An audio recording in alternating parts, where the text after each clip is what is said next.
College football nerds here talking Alabama and LSU. We're a little late this week. We've got a lot going on. We're going to get into that in a second. Election week, y'all, and we're just trying to gap Josh Payton election week and get a little bit of slice of your attention. Josh has also got some news. I'm going to let him share that, and then we're going to get into a little bit of Alabama and LSU talk. Yeah, so as some of you guys know that I've been dealing with personal issues, and a lot of our delays have been related to me. So I figured I'd give you an update. My wife was hospitalized for about 5 weeks with complications with pregnancy. We did have our first child on Saturday, so very happy to introduce Will to the world. He's healthy, doing well. Mom is also healthy and home. It's been a challenging few weeks for us, and just sort of as a note, kind of a sad one, unfortunately. A couple weeks ago, my wife's father actually passed away while visiting us in the hospital. So it's been a real challenge for us. But, a verse you hear a lot, if you guys don't mind me opining, is, Philippians 4:13, I can do all things through Christ who strengthens me.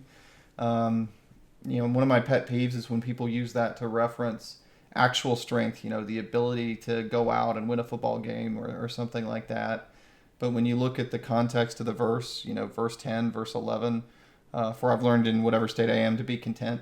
I think regardless of your religious background, you can appreciate the message, which is to, appreciate what you have, to understand that everything is a season in life, and to be content and try to, have calm and peace in moments of struggle. And I've been there a little bit, but we've come out of it. My wife's well. We have every indication to believe that our little baby boy is going to do well, and hopefully in a few weeks he'll be home from NICU. So thank you for everyone that's thought about us and prayed for us in the past few weeks. I apologize that we've been a little tardy. It's been mostly my fault, but hopefully you guys understand. And yeah, happy to get back into videos. Yeah, between my hospital stay and your hospital, like you've lived in the hospital for a while, it's been tough to record content consistently. We appreciate y'all hanging out with us to listen to some football talk. All right, Josh, this game to me is, and this is not any crazy insight for me. A lot of people are saying it's kind of a play-in game potentially for the playoffs, because either one of these teams with 3 losses probably not going to get in. LSU feels like it's got a little more maybe heat. Both these teams coming off a bye week. Alabama, to me, since the Georgia game, to me, this is the final opportunity for Alabama fans in the college football world to see, like, if you're a playoff team, this is the game. Like, it's poop or get off the pot for Alabama, because they've been kind of 1 foot in, 1 foot out of being that elite team. And it's hard to know how much of it is related to schedule, new coach, personnel turnover, which they've had a ton of that. And honestly, there's some excuses that I think are reasonable if they aren't a playoff team this year. But this game, to me, almost, not only do I feel like Alabama needs to win, they kind of need to win by a little bit of a margin for me to think, okay, that's a team that can make a playoff run. Josh, is it just time? Like, is it time for Alabama to either put their name in the ring, their hat in the ring, with some cement, with some seriousness, or just kind of get out of the race? I think for both these teams, you're in a situation where, you go into the game with 2 losses. If you're 10-2, I've run the statistic and we put it out on Twitter. Most of the, as I always say, the good tweets are mine, the bad tweets are Daniel's. Most of the stat tweets are mine. No 2-loss SEC West, Big Ten East team was ever left out of the top 11 in the college football playoff poll. I went back and looked at it for the entire 10 years of that poll to date. Every single one that was a 2-loss team, 10-2, 11-1, 12-0, they got in every single time. And top 11, right, because the G5 is going to get the 12th spot. And what that really signifies is that if you have a hard schedule, you're going to get in. The chances of a Big Ten or SEC team getting in were about 75% at 10-2. And almost all the exclusions, I think 3 of them were Iowa. They had to do with Big Ten West teams mostly, and a couple SEC East teams that had really, really weak schedules. And so it's really clear, I think, if you look at the historical basis, that 9-3 is hard, 10-2 is good for playoff aspirations. And I think if you're LSU and Alabama, your expectation is to make the playoff.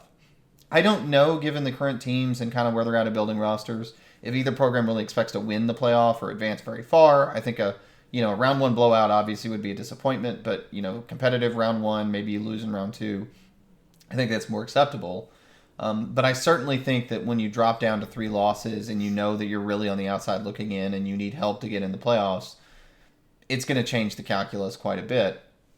So I do think, like you said, it's kind of do or die for both these teams, and I think that really colors the way we view them. And Daniel, this is always something we talk about.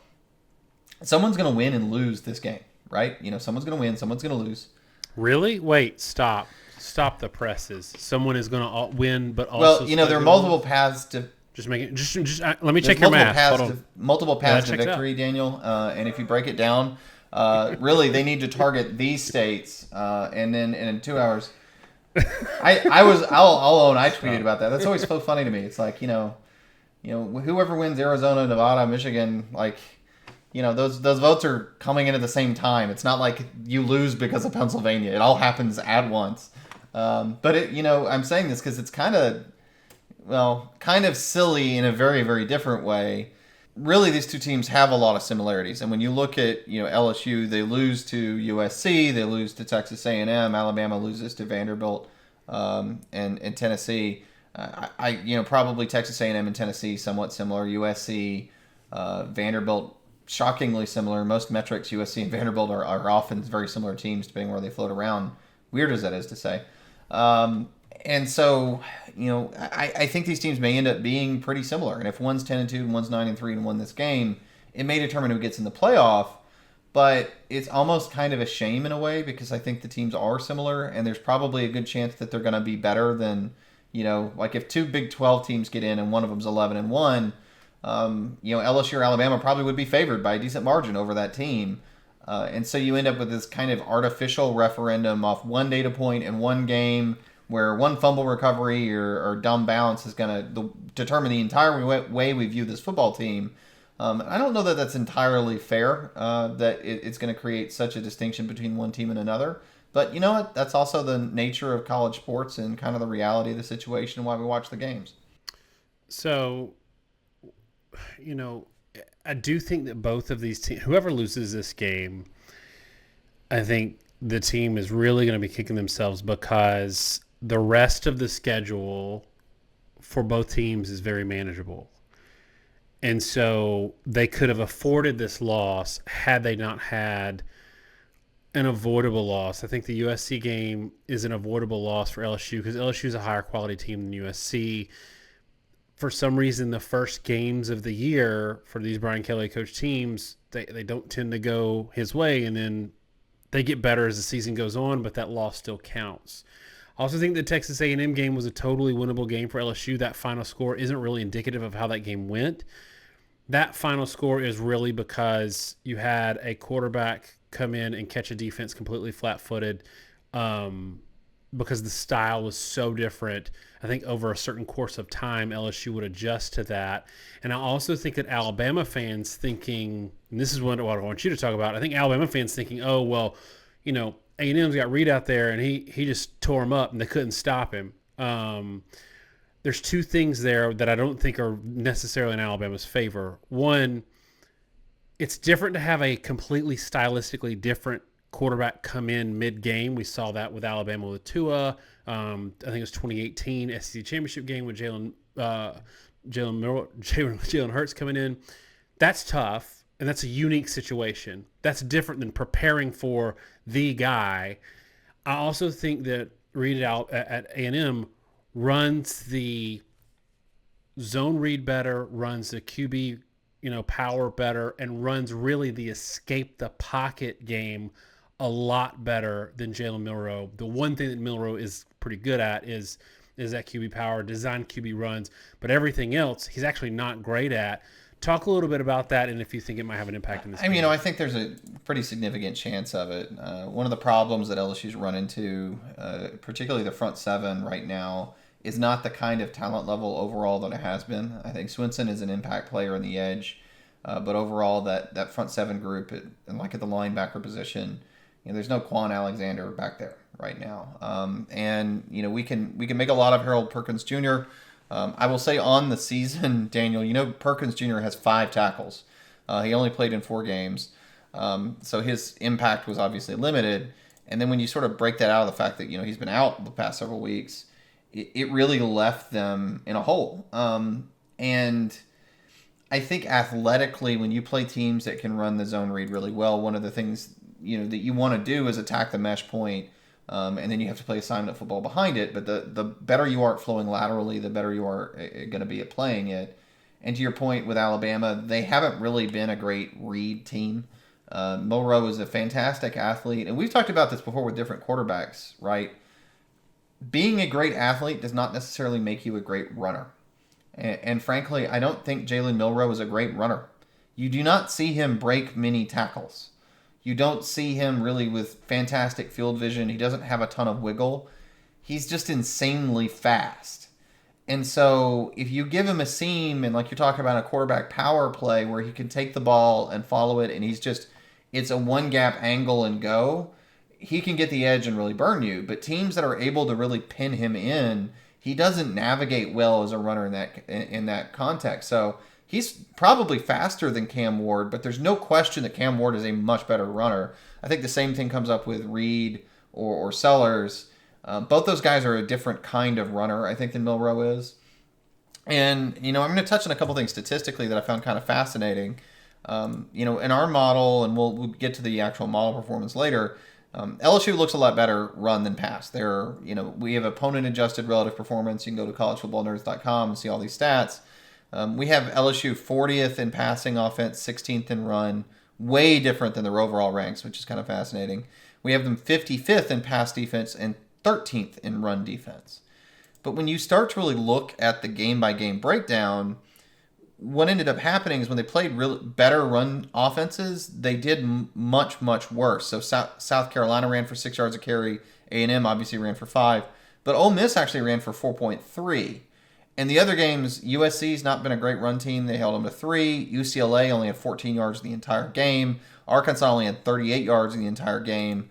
I think some of the stuff, even our model, is being thrown by Arkansas because Arkansas had a 10-yard per carry game against Mississippi State. They've otherwise been like a 3-yard per carry team. But to the point to that, Daniel, is it's really hard right now with LSU to distinguish. Is the issue really zone read quarterbacks? Is an issue with defensive play scheme? Maybe the linebacker's not being athletic enough or reactive enough to deal with it. Or, Daniel, is it simply a matter of who are the better run offenses in the SEC and who they faced? Because when you look at the top run offenses in the SEC, Alabama, Tennessee, Auburn, Arkansas, Texas A&M, Missouri, Texas, Ole Miss, LSU, Georgia, Florida, South Carolina. I think what you've talked about 3 opponents for them: Texas A&M, Ole Miss, South Carolina. Well, I guess Arkansas sitting there at number 4. Again, Arkansas is an aberration because they have one game that's way out of whack. They would otherwise be actually towards the very bottom of the list. But Texas A&M was a game they just lost. Ole Miss, they gave up significant yardage. In South Carolina, they got gashed on the run. So they really played mostly bottom tier defenses in terms of overall ability to run the football, especially on a conference schedule. And I really have to sit here and wonder, with 13th in the country in their run defense and our metrics, how do I reconcile that with the way they looked when they played 2 mobile quarterbacks? Was that a function of scheme and system? The same way I think Vanderbilt is giving people fits both way or the other, where a lot of the super modern zone defenses are just absolutely getting destroyed by their option attack, and they are losing to Vanderbilt or struggling with Vanderbilt, even like Texas did. But when you have a Georgia State play them without that kind of modern offense that's more used to it, they shut them down. It's really weird. Is LSU in sort of that same game with his own read running back? I don't have a clear answer to that, Daniel. I wish I did, but I do think it's kind of interesting food for thought and how you reconcile all these things.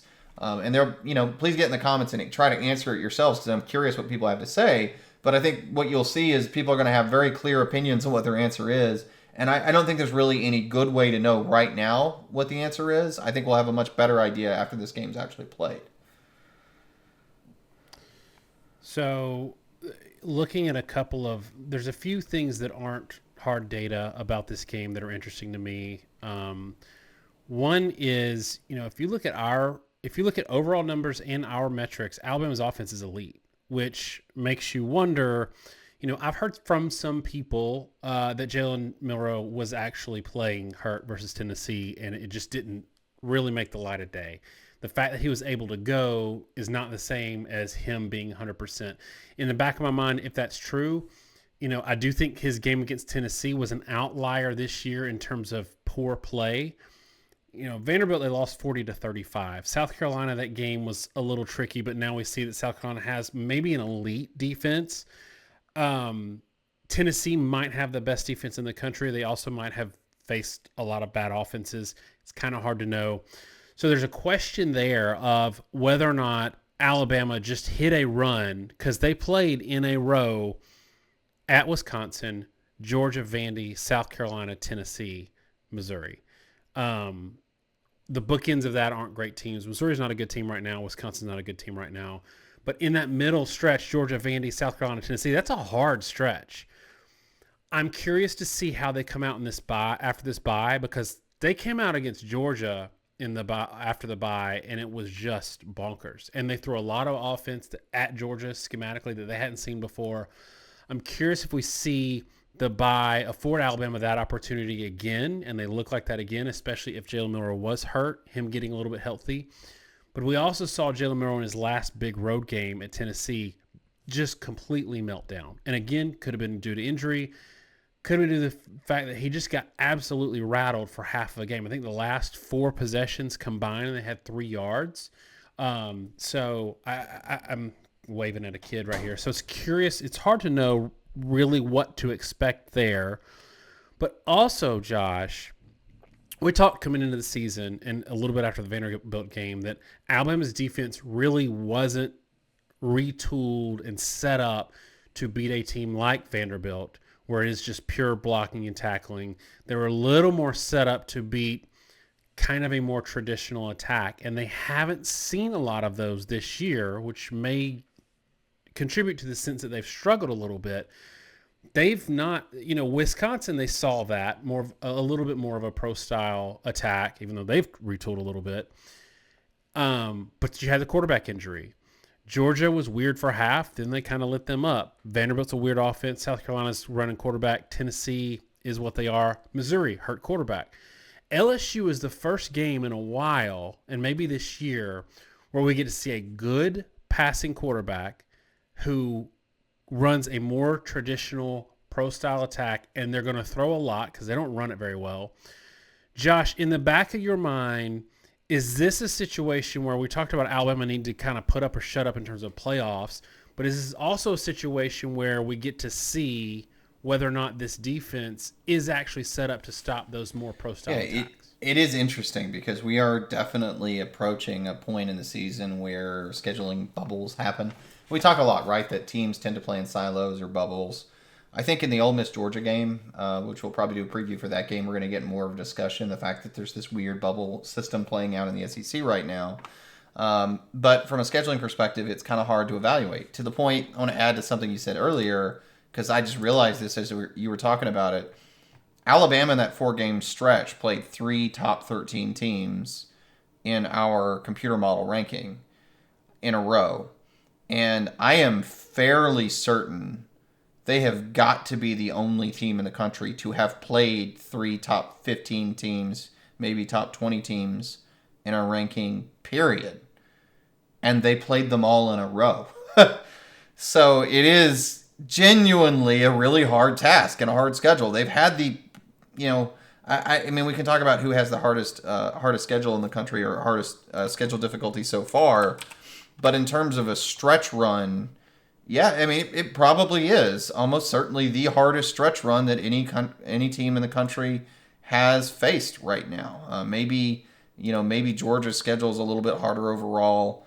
I get all that, but that run is pretty brutal. So the other thing that you run into, Daniel, is trying to evaluate LSU's passing offense itself. Because to your point, this should, in theory, be the first really good pro-style attack they faced. Missouri, I'm with you. They had a banged up quarterback. Now, I'll say Alabama was holding their own with their passing offense before Cook went out, but I'll also say Cook was never healthy in that game in the first place. So it's hard to take a lot of, bragging rights from that. I think right now I'm looking at passing offense in the SEC, and Missouri's actually down at 14th out of 16. The problem you run into, Daniel, is that out of those 16 teams, LSU's sitting at 10th. I mean, when you look at our opponent adjusted metrics, we have LSU's passing offense 40th in the country. If you look at their stats this year, Daniel, do you know how many? We always say 8.5 yards per attempt is a good game from a quarterback from a yard per attempt standpoint in FBS play. You know how many 8.5 yard per attempt games they've had in FBS play this year, or let me say Power 4 play. The answer is 0. Their best game against a Power 4 team was actually 8.1 yards per attempt against Texas A&M. Nicholls State was 8.3. South Alabama is the one really big one, 10.2. But South Alabama is a terrible football team this year, at least relative to these SEC teams. So, when you run through it, 3 touchdowns, 2 interceptions, 6.6 per against Ole Miss, 6.7 yards per against Arkansas in that 34-10 game, I think flies under the radar. They've had a lot of down games, Daniel. And this is something we've been harping on all year, but I'll bring it up again because I think it's particularly true in this game. I think there's really something to the fact that these modern disguised zone-off defenses that have been pulled down from the NFL, the same way they've slowed down Mahomes and a lot of the big NFL quarterbacks, have really had an effect on a lot of the college guys. And it seems like they're having the biggest effect on the pro-style passers. Carson Beck has looked like a train wreck in the first half of, 4 or 5 games now?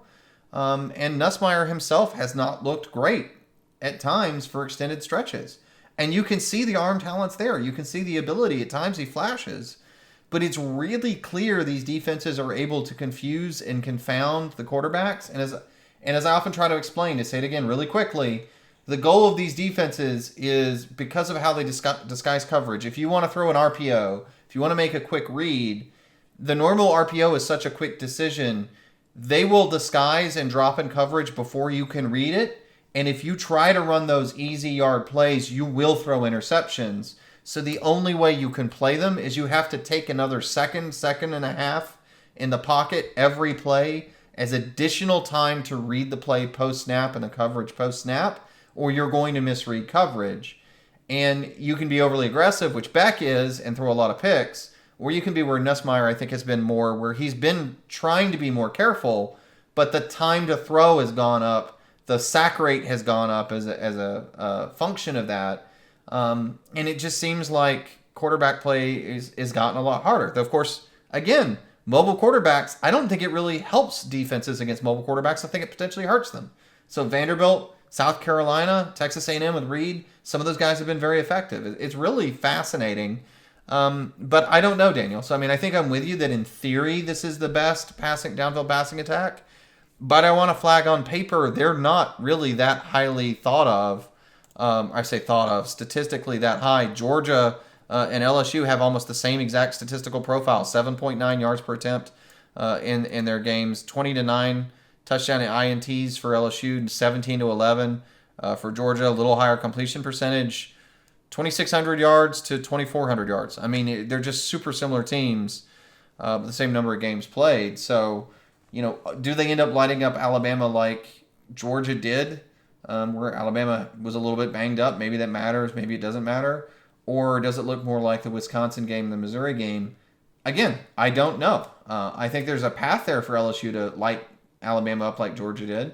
Maybe a path to get behind the defense and torch them the way it seems like the secondaries may be vulnerable to, because it does seem like there's at least something there. But maybe Alabama shuts them down the same way they did Missouri and Wisconsin, or at least doesn't shut them down and holds them to 7 yards per attempt, which won't be a lot of points. I'm just not really sure. It's kind of a fascinating problem this year, football wide. I think with Georgia and LSU, you have the same issue defensively. If you want to stop either one of those teams, especially LSU, because against Ole Miss they had a 51 pass, 24 rush split. That's ridiculous. They throw a lot. They don't throw for a super high percentage or yards per attempt, but they throw a ton. That's their all of their offense runs through throwing the ball 40 to 50 times a game, which I don't think Alabama's really seen this year in this style of defense. And if you think about it, if you're a team comfortable doing that, and you're facing a team that busts a lot in the secondary, you want to think that you're going to hit on a couple of these. The issue with Georgia and LSU is they throw a lot of interceptions.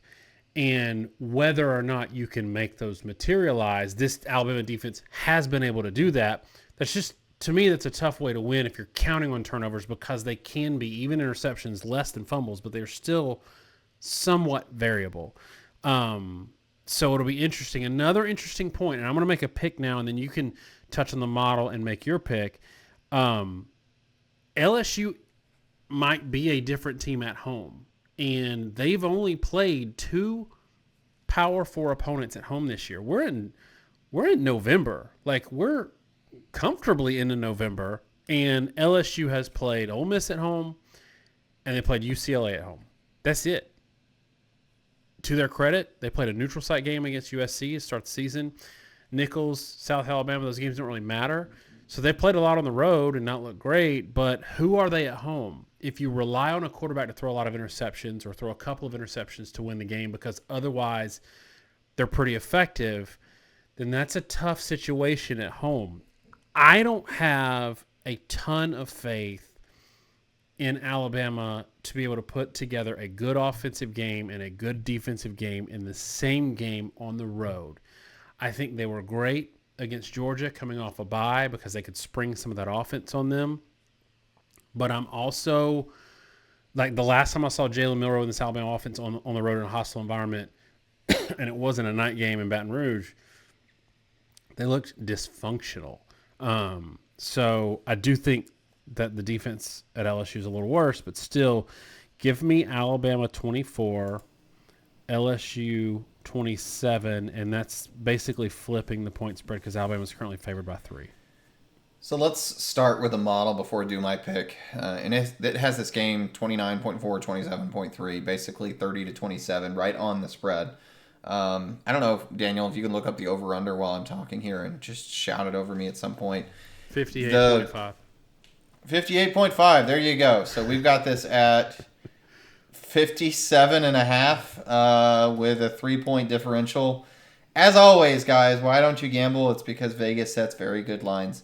The interesting thing to me in the model is it has Alabama outgaining LSU across the board. Higher yards per play, 6.4 to 5.4. Much higher yard per attempt, 10.4 to 6.4. Better yard per carry, 4.2 to 4. The difference, I think, as you note, is one, LSU throws the ball more than they run by a better clip than Alabama does, at least in key moments, and the model seeing that. The other thing is Alabama has themselves had major issues with turnovers and penalties in key situations. Their scoring profile, look, it's not quite points per yard. It's much more complicated than that, how that gets generated internally. But it does sort of do a machine-generated scoring model unique to each team. It's got to be getting bashed for the reality that they're handing away points, that they stall drives even with good yardage and a frequent clip, and that puts a bit of a ceiling on Alabama. I personally do think I'm going to pick Alabama in this game. I'm going to go higher scoring and say 31-27, Daniel. I could see it going either way. A night game in Death Valley is hard. It's going to be the same kind of slugfest these games have normally been, I think. The thing that, to me, is the X factor is the ability of either team to run the ball. Because, again, in our opponent-adjusted metrics, it has LSU a top 20 run offense and defense. Maybe surprising some people, but that just speaks to how hard their schedule has been in that side of the ball. And then Alabama themselves, I think, when they've gotten beaten, when they've struggled, it's when other teams had some success running the football, or for themselves when they were unable to run the football at all. And so I think that's really the key to the game for really both teams.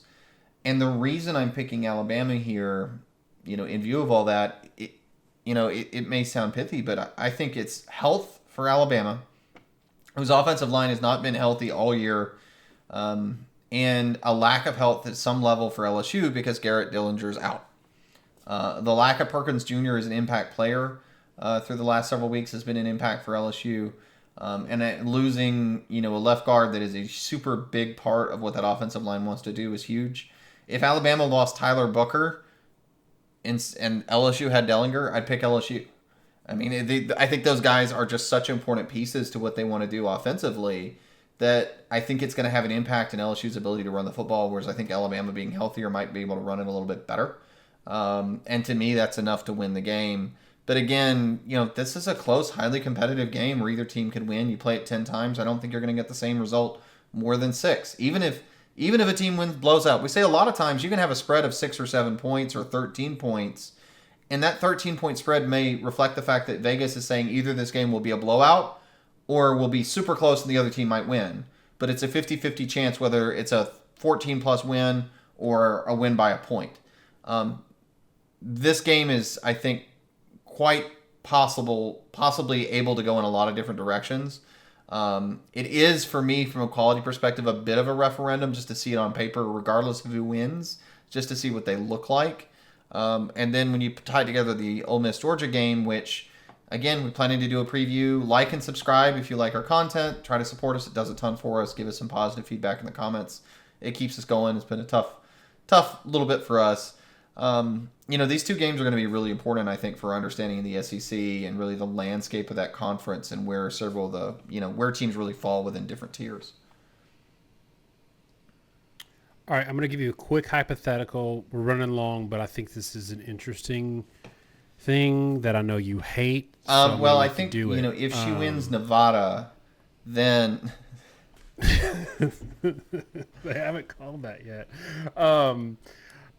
Okay, so let's say, for argument's sake, because there's two big unknowns for me. One is how much that schedule sequencing was impacting Alabama because they had other, like Devonta Smith injuries. They had other little things going on. Kendrick Law didn't play for half of that stretch. If that sequencing was affecting them, especially going into like Tennessee, maybe a little bit into Missouri looking ugly, if I told you that was impacting them a little bit and they needed a bye week and they're better for it, and I told you Jalen Milroe was hurt against Tennessee, let's say he was 75% against Tennessee and now he's 100%, would you change your score, and if so, by how much? If I knew those things were really true and affecting it, I might pick Alabama by 10 points or more. I would. Our 1 through 133 rating, I say every stinking week, Daniel, we need to actually fix the typo change that it's 134. It ranks all 134. We just don't have the title right. It has Alabama 6th and it has LSU 17th. And again, that rating is purely on-field performance. There's nothing we do to stick our hand in on purpose. There's some positives and negatives that come from that. Interestingly, it has Ole Miss 3rd, Indiana 4th, which you can take however you want to take it. But it really loves Alabama, despite the fact that they have 2 losses. Our model, not knowing Alabama's Alabama or having any idea what recruiting rankings are, loves them. It speaks a lot, again, to the fact that it has South Carolina, Tennessee, Georgia all ranked as high as it is. It kind of makes them view them in a different light. If those things were all affecting Alabama in that period, there's a real argument they're going to come out hot. And the other thing I really thought about but didn't say, Daniel, since we're running along and you make me talk forever and make everyone hate me as a result of that, I'm blaming you for my shortcomings. That's quite all right. I'm used to it. I'm an attorney. That's what we do. I've been married for a long time, so I'm used to it. We're kind of like podcast married, right? There you go. Yeah, I'll take it. The thing that struck me too, though, coming out of that bye week was how incredibly good Alabama looked versus Georgia. I just wanted to note that. I think there is something to be said that Alabama's coaching staff has not been great other than Nick Saban the past few years. And they've looked really flat out of bye weeks for like 6 years now. I kind of have started to take it for granted when we do this game every year. It's after their bye week. And we kind of got to the point of talking about it's not really been hugely beneficial to Alabama. I kind of wonder if this coaching staff is a little bit different for them, and they're going to come out much more better prepared. They're going to come out certainly healthier. And again, at the same time, LSU, like Perkins is not coming back. Dellinger had tightrope surgery, knowing that that's usually a 2-week bare minimum timeline to play. I can't think he's going to play or be a useful contributor. So, I think there are a lot of stars aligning coming out of the bye week for Alabama maybe to take a step forward. I mean, I think you have an argument for that. And if they do win this game, Daniel, by 17 or 20 points, I do think we need to have a real conversation about if is Alabama what they are just because they had some pieces out, they were hurt, they were missing units. We've talked about before. I've noticed that Devontae Smith, their nickel corner, not the receiver, but they have a guy with the same name at nickel. It's easy to remember at least. They've been a completely different team when he's healthy. And in that, what was it, the Tennessee game? One of those games they had a third string. I think it was a Tennessee game. They had a third string nickel in for a good part of the second half. Getting their starter back can make a big difference to a football team. LSU's been banged up in the secondary too. I mean, don't get me wrong. Like at the safety position and whatnot, they kind of, are trying to make sure they get a roster put together with the players they have. But yeah, no, it's an interesting point and certainly something to keep an eye on. All right, y'all, let us know in the comments what you think this game score is going to be. You got to do that every week. Make sure that you keep an eye out. So this is going to drop on Thursday. Again, we're pushed back a little bit. And then Friday, we're going to get out a Georgia and Ole Miss preview. Model is very interesting on that game. Thanks so much, y'all. Have a great week, and God bless.